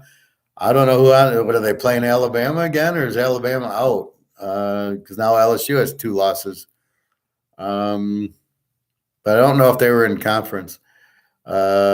Curious. So we got to see these playoffs. But the first thing you do is look at the game and make your own lineup and figure out the game first. Don't let the point spread dilute and pollute you, because you'll sit there and the problem is you'll analyze with the point spread, and you can't. You've got to get that analyzing done before the point spread. So that's what I do. So like Miami, Houston, I got Miami -7. Now they're laying 14 because Kyle Allen's the quarterback. He's probably better than Mills. And then, let's see. Carolina, I have 3 over Denver. That's my line. Carolina's at home. Denver is weak anyway. How are they going to be favored? And now I get them. I get Denver laying 1.5. You can't analyze it once that 1.5's out there. You analyze it before and you go, I think Carolina -3. They played Baltimore well. They beat Tampa at home. They beat Atlanta at home. They're a good home team. Denver's only good because they're mile high. When they get on the road, they suck. And the receivers are out. So that's how you look at the game. And then is it over or under? And so Denver's an under team. Carolina's probably a pretty much under team, especially with Sam Darnold. What the hell is that guy doing at quarter? What's he doing in the league? He sucks. So once you do that, then it becomes, it's going to be an under game. And that's how you kind of break it down. But you got to pick it before you see the points. The points really screw you because you look at it. KC is saying I have -10. They're 15. Okay, I don't know. Stafford's out. He is. Because I'm doing it like Monday morning. I'm putting my games together. And that's really what you're looking for. So right now you're just polluting. And now you're guessing off of what the point spread is. Oh, KC 15. Are they really going to get there? You've already lost. You've got to do it with a blanks. KC, LA, what do you think is going to happen? KC by, maybe 14, maybe 10.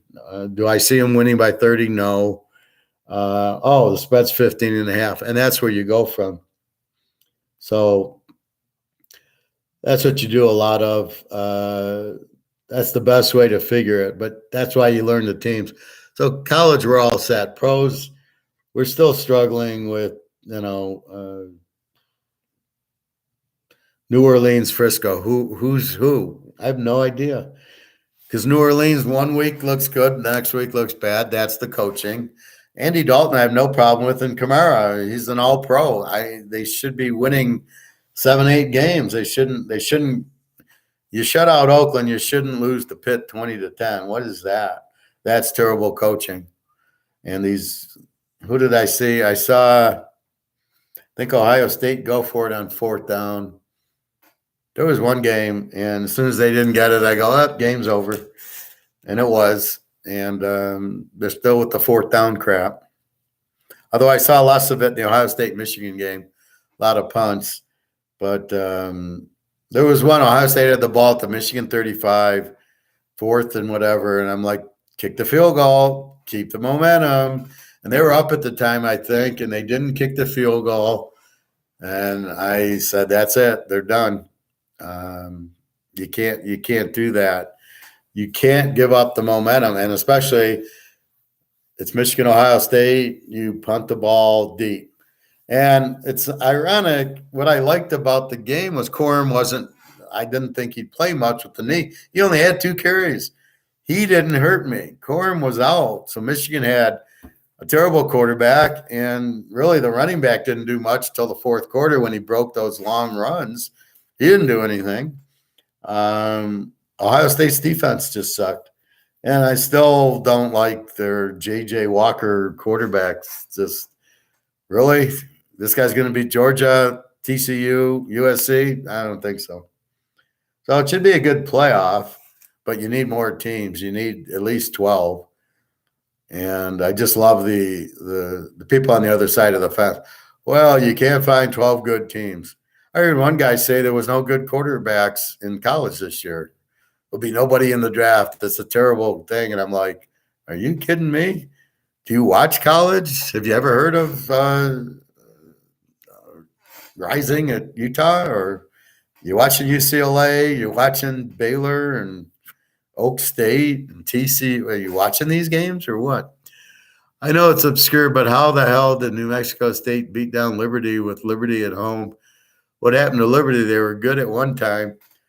Yeah, I was shocked by that score. New Mexico State really killed them. What was that score? 49 something. Oh, yeah. 49-14. Liberty, their quarterbacks were injured, were back. I mean, Liberty is a 24.5-point favorite in the game, over under 51. I don't know. I'll have to check the tape on that in the box score. Let's do a quick box score. The only thing I can say is a lot of returns, a lot of pick sixes, a lot of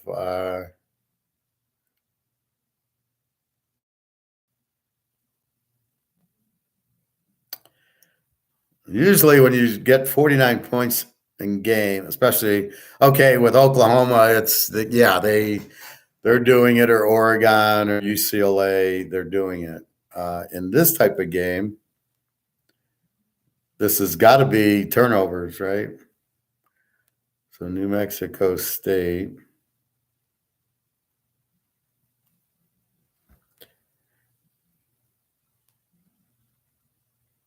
Let's see.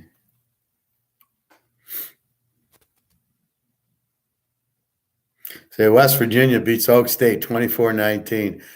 So I laid away from Oak State. They just weren't good the last few games. Like I told you guys.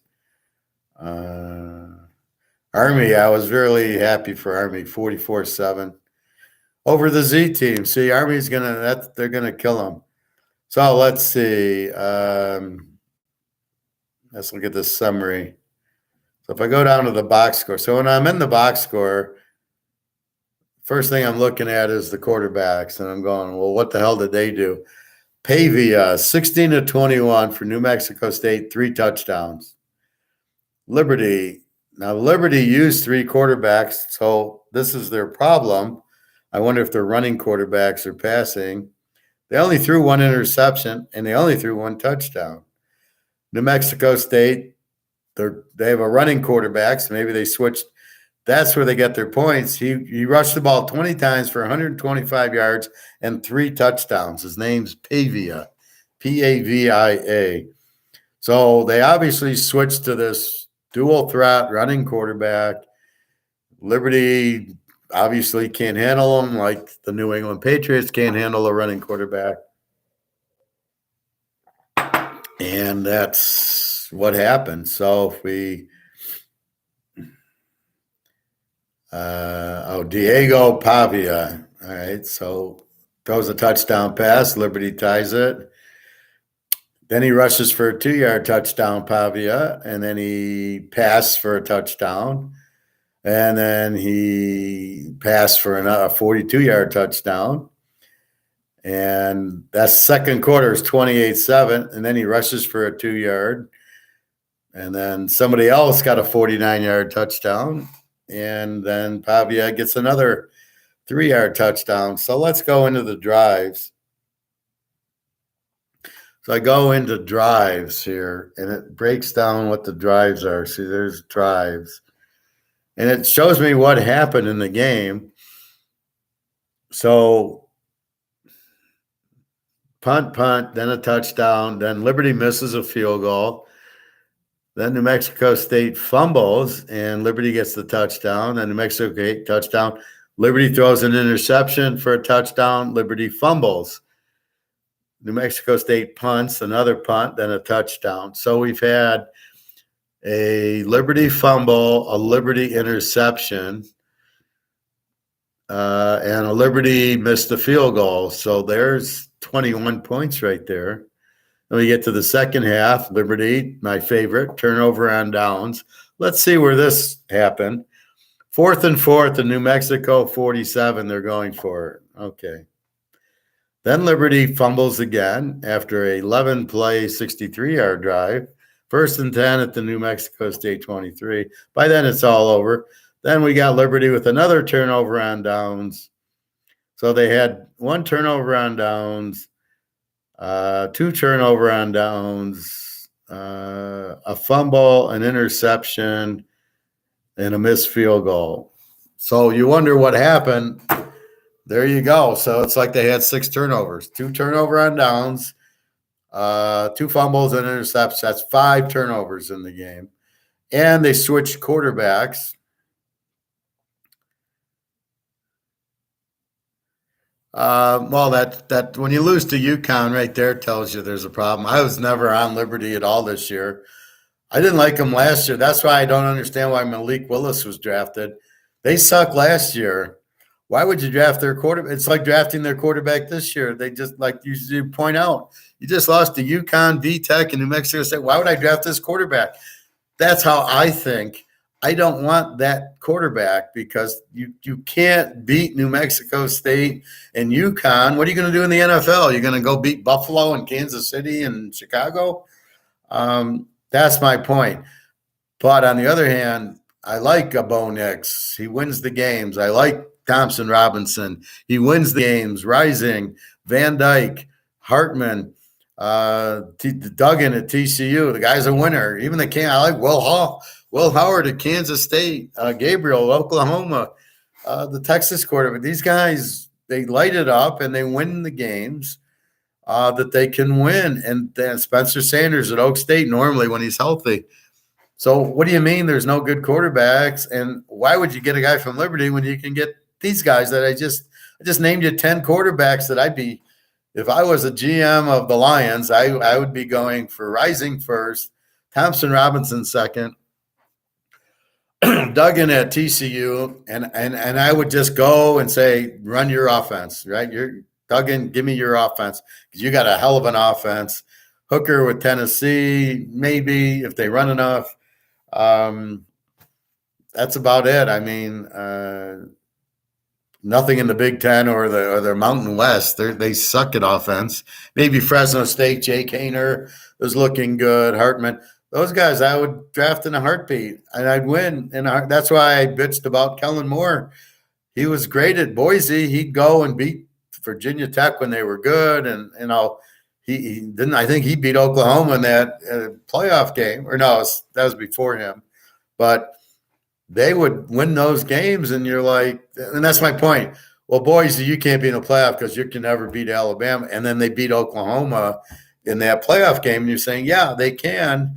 A good team's a good team. It doesn't matter the conference, and that's what my bitch about this playoffs is ridiculous. So that's what I look for.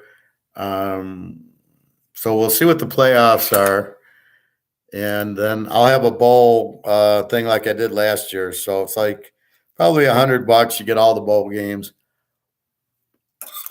Last year, I think I was 17-3. It was unbelievable. 17-3, and I hit 8 locks in the bowls. It was like a magic show. It was like, oh yeah, they're gonna boom, everything went through. And my last lock was Utah-Ohio State over, and it was over at halftime, and it was like a 60-point over, and the score was like 31-30 at half, and I'd already made the over. I mean, it was just unbelievable. 100% agreed, Professor. I'm tired of the big conference cartel and college. Well, there's no reason. So what's college doing, right? Let's have a 20-minute timeout for an injury or let's go to the replay on every fucking play. So you kill the emotion, right? You watch a movie, you're waiting for that big ending. You're waiting for them to get together and kiss, or Money Heist. You're waiting for them to get out of the bank, and they made it alive. You're waiting for that big moment, And they're killing it in football because what do? Well, we have to review every touchdown. We got to make sure it's fair. Bullshit, you got to make sure it's fair. This isn't socialism. You don't have to make it fair. You have a ref out there who's calling the game, and the ref's 3 feet away. And if he says it's a touchdown, it's a touchdown. We can all go back to the 74 Raider Dolphin game. Fred Blitnikoff, the first one he catches, he's out of bounds. The ref's 3 feet away, says you're out of bounds. The next one, he was in bounds, makes that one-handed catch. He's in bounds. The ref's 2 feet away. It's a touchdown. What is wrong with that? The ref was dead on both those calls. They missed the interference because they held Blitnikoff's arm, but he still made the catch. But the first one, he was clearly out. They called it out. The second one, he was clearly in. They called it in. I don't understand why the refs are out there. If they can't make a call from 3 feet away, they shouldn't be out there. What are you wasting everybody's time? You're killing the climax, which is the touchdown. It's a touchdown, but we got it like the Florida State game. The guy was clearly in by 3 feet, and they took it away. And they had the ball at the 1 or the 2. His knee hit the ground at the 2. Are we watching the same game? I didn't see the knee hit the ground at the 2. I saw he dove over the ground. You couldn't see that the knee hit the ground, and the ref that's 3 feet away called it a touchdown. Obviously, didn't see the knee hit the ground. So what are you talking? So if the guy dives, you're assuming he's hitting the ground? Really? But you got to have insurmountable evidence that the knee hit, which you don't have. Anyway, so that's the problem. It's getting so hard to watch because of all these delays. It's watching a movie and then wait, we got to take a 5-minute break. I'm in the middle of the movie. What are you talking about?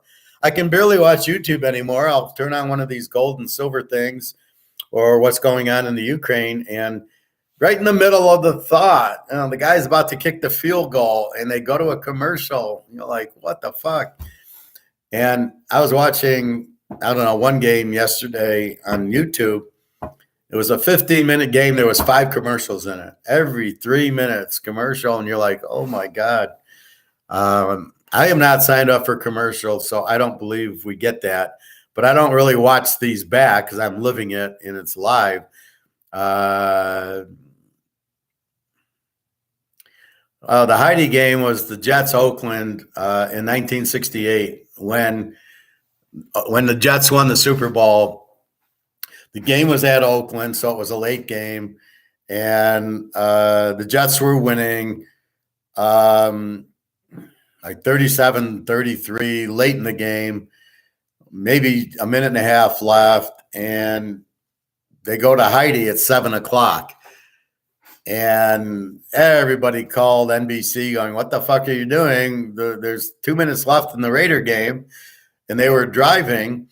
And then so it's like, 1st and 10 at the Jet 30, and they go to the Heidi.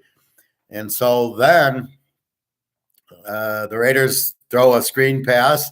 The guy goes for a touchdown, which nobody sees. The Raiders are now winning. And then on the ensuing kickoff, the Jets fumble. The Raiders recover for a touchdown. So they scored 2 touchdowns in about 50 seconds. And Oakland wins by 12. And everybody's like, what the fuck? The Jets were winning. We go to Heidi. And the Raiders not only score 1 touchdown, scored 2 touchdowns. That's what happened. And then that's why they never stop at 7 anymore, because that's what it is. But they just normally would go to the 7:00, like 60 minutes starts. Now, if you notice, it starts right after the game, not at 7. You don't interrupt football. You're welcome, Sean. But what they shouldn't be doing is the gambling. Back when I watched, when I was a kid in the 70s, in the 60s, you had Jimmy the Greek come on, and he couldn't announce the point spreads, and he couldn't make a pick. So what he would do, he was clever. He'd go, because he loved the Raiders. He was an Al Davis buddy. So he'd go, well, I think the Raiders will beat San Diego by a lot. In other words, they're going to cover. Or if he called an upset, I think they'll win by this much. It'll be a tight game. So if he liked the dog, he'd call it a tight game. And, if you understood it, you could just read what Jimmy the Greek, and Jimmy the Greek was fabulous. And he'd break it down that's where I got it from. he breaks the offense down, he breaks it, and then team speed and all that. And it's just wonderful watching him. You can probably see him on YouTube if you can get stuff. But that was great. But you never mixed the gambling. That's why Paul Hornung and Karras they had to sit out a year or two because of the gambling. And Hornung bet on Green Bay. So that's what really I struggle with. The guy bets on his own team. Why do you care? Like Pete Rose, he didn't bet against Cincinnati. No, he's stupid. He should have had somebody else. He should have had his wife bet it, or a friend should have made the bets for him. I mean, that's just how stupid Pete Rose is. People, I give people the games and they make the bets. Now, it's not for me, it's for them, and I get a piece of the action. But just go to Vegas. I mean, Pete Rose should have called somebody up in Vegas and said, hey, bet the Red, bet this, bet that. You walk up to Caesar's Palace, you give the money, nobody knows who you are. You get a ticket that nobody knows, and then you go cash it or you don't cash it. But then it never gets in the link. Now it's easier because, well, if you text it, then they'd have you nailed, right? So if I text somebody at Caesars to make the bet, I'm nailed because they got all our information. But that's basically what it is. So now you have BetMGM and DraftKings sitting there with the NFL, and we all know that half of this is not on the up and up. However, we're smart enough to figure it out and still win with it. Like in college, we've stumbled onto the overs of Baylor and Texas and Oklahoma. We just hammer them every week, and we win every week with these overs, and the under in the Georgia game, and under in Iowa, and under in Iowa State and Illinois, and those teams. We just hammer them to death. We lose 1 in 10, but we figured it out. In the pros, we can't figure out. It's just insane. Although I feel, I gotta say, this is the first week I think Tampa wins.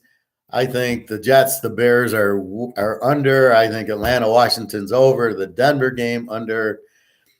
San Diego over. Seattle over. Philadelphia and the Pitt dog. I feel very comfortable with those. So, I'm telling you, those. Stay away from Kansas City. I'm giving an opinion on the game. I wouldn't bet that game with a 10-foot pole, but I would bet the free games I'm giving you, the Jets under in Atlanta over or Carolina under. Yeah, those I'm betting. Those are what you want.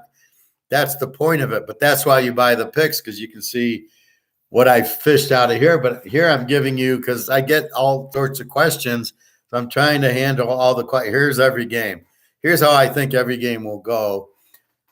This is the basis of it. This is how you break it down. And remember, this is a class, so I go through every game, not just the big ones. So if you're looking for what do I bet on, you need to, that's why you buy the picks, or that's why I give the free pick. The free pick's what you should be betting on. USC over, you should have bet on that one, not the other one, not the Rice over, right? You keep looking for the needle in the haystack, and I'm giving you the haystack. So just stick with the haystack. Anyway, so I do feel better about it. I don't know what's going on. And I'm hearing that there's the war is now between the U.S. and Europe. And then there's Russia. And I don't know what the fuck's going on. We're selling them the natural gas and the oil at a very high cost, and they're pissed. So Europe, Germany, and France are pissed at the U.S. So now you got this other thing going. The U.S. wants the U.S. dollar to be prime, and nobody else does. So that's the first fight. That's why in the U.S. they don't tell you to buy gold. They want you to buy the U.S. dollar, and most people don't have a clue. They're just. They don't know what they're doing, right? So they're just, oh, yeah, well, if the government, all of a sudden the government knows what's going on. So that's the problem. We're in Europe, so the U.S. is making all these currencies explode, which is what's happening. And so what we're having is really a U.S. versus Europe versus Russia separately. There is no war. There will never be a war with China and the U.S. because all we got to do is blockade their oil and China dies because China doesn't have any oil. They need to get it. They can't get enough from Russia. They get it all from us. Or if we block this strip of water between a couple of islands, they can't get any oil even from Russia. So if we blockade that, China's fucked. So there'll never be a war with Taiwan and China and the U.S. That's never going to happen. They'll never go to a central bank digital dollar. That'll never happen because when we take out a loan, JP Morgan prints dollars and they like printing dollars. You can't print digital and the central bank cannot handle us. They are not made, set up, or legally able to give money directly to the people. They're in charge of the banks. They're in charge of Chase and Wells Fargo, not the professor and you guys, right? So that can never happen. So don't, people say a lot of stuff, and I don't know why. And then I'm getting tired of everybody and their mother saying, oh, buy silver, it's going to go up. Yeah, we know it's going to go up, but we know why, and you don't. They don't even explain it well.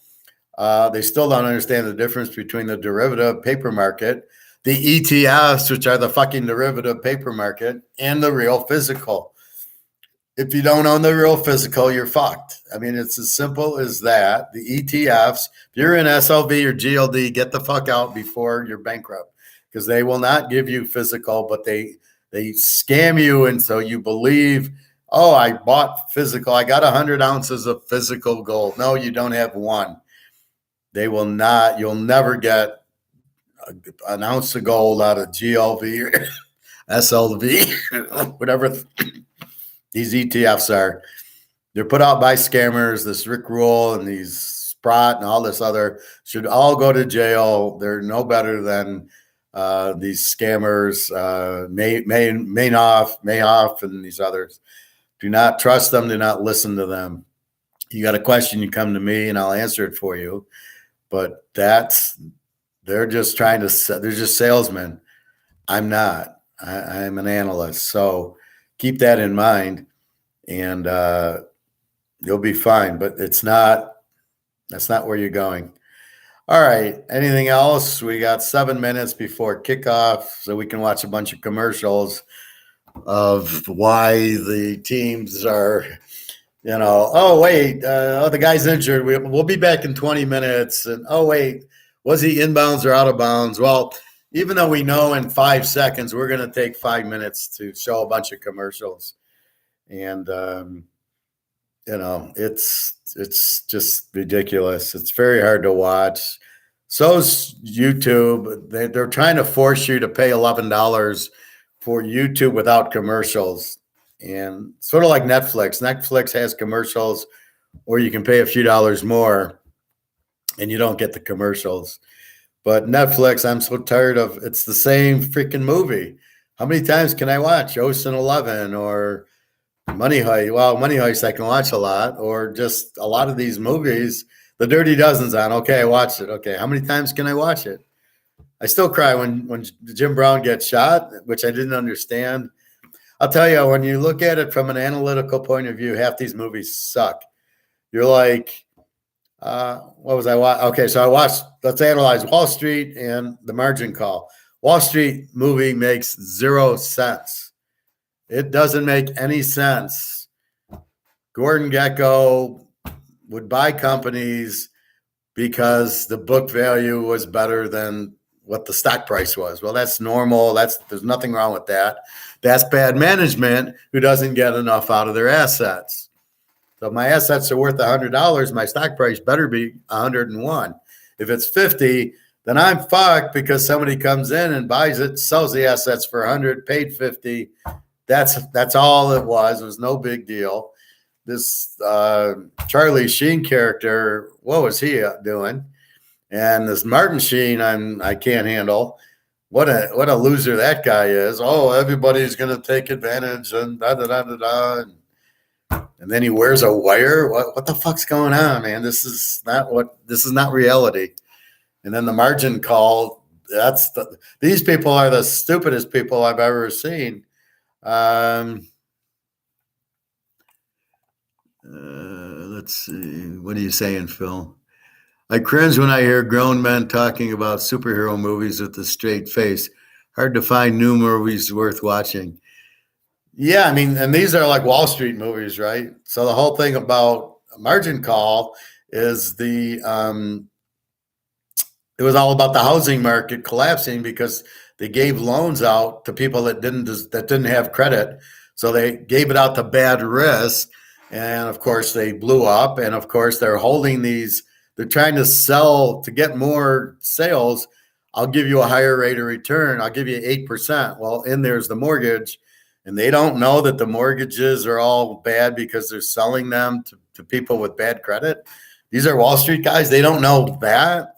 I knew that when Clinton came out with it and guaranteed it, I knew in 98 that was going to happen. That was a very easy thing. This is what we learn when I teach you Austrian economics. All this shit makes sense. You're way, way, way ahead of the curve. You know the dollar's collapsing. You know to buy gold and silver a year ago, right? We're not waiting. And what's going to happen is it's going to dry up because all the banks are getting fucked because they're too stupid. And the price is going to go up. And we're going to sit there and go, we already own gold and silver. We're fine. Thank you very much. And then people are going to try to run into it. And it's going to be $50,000 for an ounce of gold. Well, good luck buying. Good luck. Where are you going to get 50,000 if you even have it and you can get it out of the bank, which you won't be able to. So let's see, Phil. Superhero movies. Now the only one I like is Batman because he's intelligent, or it's funny, but in Money Heist, the professor's actually not a superhero, but he's so smart and he's a chess player. So you like the professor because the way he thinks. Now, he's not a superhero, but that's what you like. The superheroes, I can't watch any of them. Spider-Man, I think, is the stupidest thing I've ever seen. I do like Batman because of the Joker and the Riddler. So I like the villains. Otherwise, I can't watch any of the Marvel crap. What's the Hulk? What is that? I agree with you, Phil. Professor, do you plan on doing your economics class? Sure. I mean, I'm back. I didn't do it last week because of, Thanksgiving. And so I didn't do anything. People were traveling Thursday, Friday. And the week before, I was coming back from Lisbon. So I had to catch up with the football. But, yeah, I'll do one. And if you got any subjects you want me to broach, just let me know. I had 3 Austrian economic classes. One of them prove Keynesian doesn't work. Keynesian's communist. Keynesian's government control. That's what most of the people, for some reason in America, are going by. All the investment bankers and all that shit are using Keynesian. That's why they're printing all the money. They think they can just print more money. No big deal. They don't understand it kills the value of it. So that's what's happening is all the Keynesians are running loose and all the liberals are running loose, thinking there's no rules and nothing can go wrong. And if we need it, we'll just print more money. Oh, I need to pay my mortgage. I'll just print more money. Even though the value of the money drops, I'll just keep printing it. I'll fuck up Europe. I'll just keep raising interest rates. They're so fucking clueless. That's why I went to Lisbon to look for houses because I don't know that we're going to be able to live here. It's going to be so bad with these idiots running around. But if you ask specific, now I teach Austrian economics. It's Austrian and Keynesian, and the classes you took in high school and college were all Keynesian, where you're figuring out this chart and supply and demand and all that bullshit. That's Keynesian communist economics. That's what it is. That's what Keynes he was a communist in London. And FDR. So who brought him over? FDR. And what happened? We had the greatest depression in the history of mankind from 1930 to 1945. Thanks to this Keynes idiot and FDR not knowing anything. Where he brings Keynes in without knowing that we don't want communism here, because you know what? Adam Smith, classical economics seems to work. We're the best country that's ever lived over the Romans for 200 years, but let's fuck that up. We don't, let's get rid of that. We don't want that. And that's really what happens. So let me know, Phil, what you want me to go over. I do have my notes. I took a public finance class, the Austrian economics overall class that I basically teach.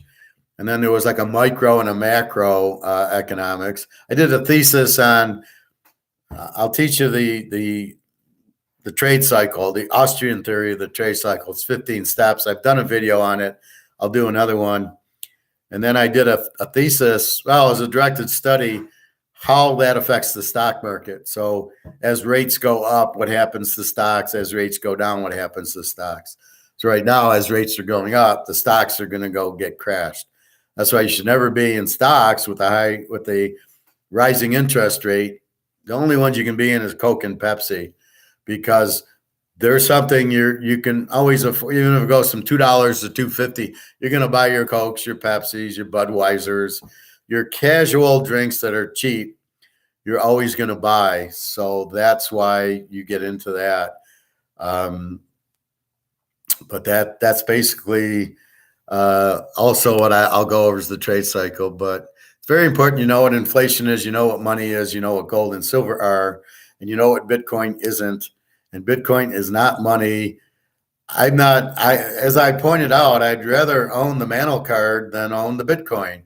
Because if I give you a Mantle card and it's graded PSA 10 and it's worth $700,000, and we can go on eBay and say, here it is, 700,000, it's Mantle, everybody knows it, it's graded, I can turn that over in a heartbeat. Good luck with your Bitcoin. First of all, the guy has to have a computer, has to have an account, so I can give it to him. And then how does he get the Bitcoin? How does he get the money from the Bitcoin? So I own a Bitcoin. I own a Mantle card. I can go on eBay and sell it and get the money, right? That's the part most people aren't understanding with gold and silver. You don't go to the grocery store with the gold. You sell the gold for whatever the money is. And there's been 1,000 different things of money, tulips and cows and all that shit. They'll just come out with new dollars, right? That's all it's going to, this dollar's collapsing. Say goodbye to this version and up pops the new version. That's all that's going to happen. So don't get uncomfortable. What are we going to do? Or it's going to collapse. But what we mean by collapsing is this value is going to zero because there's no demand for it. Once this hits zero, up pops the new dollar, which will be called US dollar 2. And that'll be used. There'll never be a digital dollar, because JP Morgan, who runs the Fed, who prints the dollars, doesn't want us to have digital dollars. He wants us to have dollars so he can print and steal everybody's money. And all the politicians who would make the change are elected by the banks, by JP Morgan, the Rothschilds, and all those guys. So they have no desire to get away from money, because they have all the money. They don't want to go digital. And the central bank can never be that. So all this is just bullshit. It's trial balloons. It's all crap. So anyway, keep your eye on Europe. They're all going bankrupt, and there's this huge energy crisis. There's this huge, will they have enough heating oil? Will they have enough electricity? And I know my friend in Ukraine, who I went to Lisbon with, she can't, I sent her money on RIA. She still can't. The bank's still aren't open. She's hoping they're open tomorrow. Then she wants to go to the gym and she wants to get food with it. We will see. I gave her money in Lisbon, said, here, so I don't, keep this so you have money. But she bought her son a winter coat and pants, and that's just the way she is. So she didn't, it was his birthday, so she spent a lot of it on that and the train. But anyway, they don't have light and they don't have water all the time. So keep your eyes open. That's what's coming. It's not just there. It's going to be everywhere. Phil, we disagree about that. They want control in CBD. But how does the central bank do that? They're not set up to give In other words, what do we do then? Okay, so we won money on a game. We're in Vegas. We get cash. How are we going to bet on, how are we going to bet the Bears under today? We're going to use central bank digital currency. Are they going to allow it? They're going to say, you're using it for gambling. We're not going to let it. Do we have to be in Vegas to do it? How do we collect? Are they just going to give us credits and say, now the money's back in your account? How do we get money if we need money? We need to give a tip. Everything's going to be on that. See, that's where my thought is. The central bank is not set up for individuals. It's only set up for banks. That's what I'm trying to say. We can do that. They will make you carry a card, or it will be on your phone. Well, I want money. How do I get $100? Because I use money now. I don't only use my debit card. I'll use my debit card to pay for things, but how do I get the money in the bank so when I pay my rent, the rent takes the money from the bank? So all that, we'll talk Wednesday, but that's really what it is. And then the question is, so if we use your thought and we go to the gas station,